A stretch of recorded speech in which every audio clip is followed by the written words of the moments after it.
అంటే జగన్ మీద పోస్టులు పెట్టడానికి భయపడకుండా వైసీపీ పార్టీని కానీ జగన్ కానీ భయపెట్టే రీతిలో మీరు ఉద్యమం చేశారు. ఏంటి అసలు మీకు ఆ మొండి ధైర్యం ఏంటి? ఇక్కడ కారణం ఏంటి? ఎందుకు అంత ధైర్యం వచ్చింది మీకు? కారణం ఏంటంటారు? ఒకే ఒక ఇన్సిడెంట్. అంటే రాష్ట్రంలో చాలా మంది ఉన్నారు, ఐటీడీపీలో ఉన్నారు, మహిళా నాయకులు ఉన్నారు, తెలుగు యువత ఉన్నారు, మహిళలు ఉన్నారు.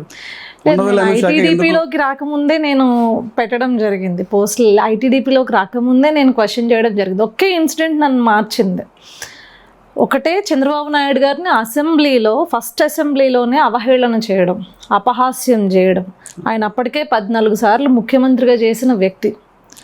బై ఏజ్ వైజ్ చూసుకున్నా లేకపోతే ఎక్స్పీరియన్స్ వైజ్ చూసుకున్నా ఆయనకిచ్చే గౌరవం మర్యాద ఆయనకి ఇచ్చుండుంటే నా బోటి వాళ్ళు ఇలా వచ్చుండేవాళ్ళు కదేమో బయటకి. ఆయనకి ఇవ్వలేదు కాబట్టి ఆయన అవహేళన చేశారు కాబట్టి ఆయన ఎక్కడైతే అసెంబ్లీ కట్టారో అదే అసెంబ్లీలో ఆయన్ని బాధపడుతూ కూర్చుని మరి ధర్నా చేసేలా, ఒక్కడే కూర్చుని ధర్నా చేసేంత దారుణమైన పరిస్థితులు ఈ వైఎస్ఆర్సీపీ పార్టీ కల్పిస్తే ఆ ప్రభుత్వానికి ఏంటంత పొగరు, ఏంటంత గర్వం, ఏంటంత వాళ్ళకి బలుపు అని చెప్పేసి నాలాంటి యూత్ వాయిసెస్ చాలా ఆ రోజుల్లో బయటకు వచ్చినాయండి. వీళ్ళని కాకపోతే ఇంక మనం ఎవరిని ఎదిరిస్తాము, మనం ఎవరితో ఫైట్ చేస్తాం? ఇలాంటి మూర్ఖుల్ని కదా మనం రాష్ట్రం నుంచి తరిమి కొట్టాలి అని.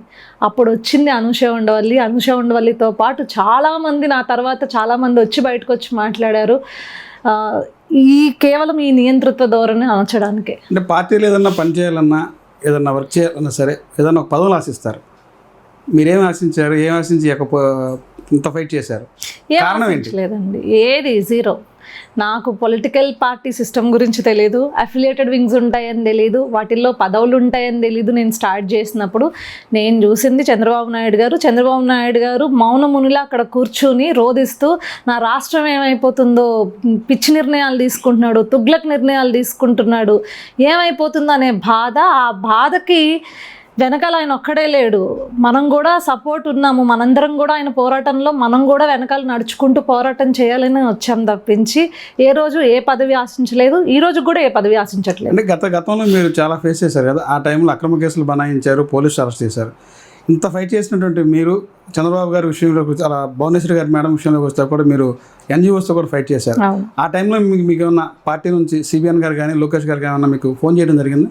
లేదండి, అప్రిషియేషన్ అయితే తెలిపారనే విషయం నా వరకు వచ్చింది. పార్టీ ఆఫీస్ నుంచి కాల్ వచ్చింది. ఇక్కడ మానవత అని ఒక ఎన్జిఓని తీసుకుని ఫస్ట్ టైం ఇన్ స్టేట్ అనమాట, భువనేశ్వరి గారి పైన వ్యాఖ్యలు రాగానే ఇమ్మీడియట్గా ఆ రోజు ఈవినింగ్ మేము ప్రొటెస్ట్ చేయడం జరిగింది. సో ఫస్ట్లీ కంగ్రాచులేషన్ చేయాల్సింది నన్ను కాదు, దానికి మానవత ఎన్జిఓలో 80 ఏళ్లకు పైగా ఉన్న ముసలి వాళ్ళు, 50 ఏళ్ల నుంచి 80 ఏళ్లకు పైగా ఉన్న వాళ్ళు నడుంగట్టి అసెంబ్లీలో మహిళల్ని దుర్భాషలాడడం తప్పు, ఇది పనికిమాలిన చర్య, దీన్ని నిలదీయాలని చెప్పి ముందు వాళ్ళు కలిశారు. కేవలం వాళ్ళకి వెనకాల ఒక వెనుదన్నుగా నేను నుంచోవడం జరిగింది.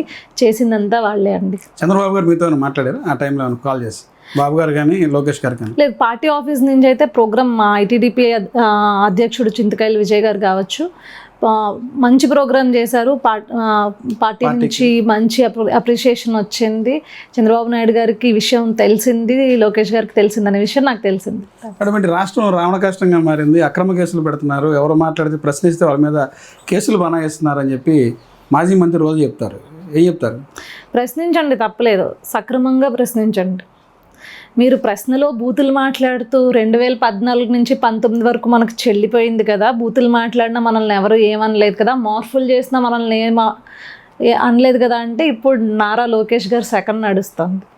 అది ధైర్యంగా మీరు ఆలోచించుకుని కేసులు ఎదుర్కోగలము అంటే అలాంటి బూతులు, అలాంటి మార్పులు చేయండి.